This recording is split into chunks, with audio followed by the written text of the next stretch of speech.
Dari segenggam tanah liat yang dibentuk sempurna, ditiupkan roh kehidupan bernyawa jiwa manusia.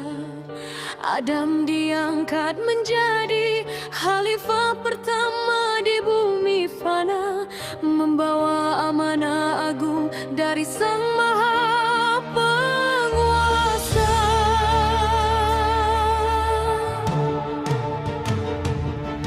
Diajarkan padanya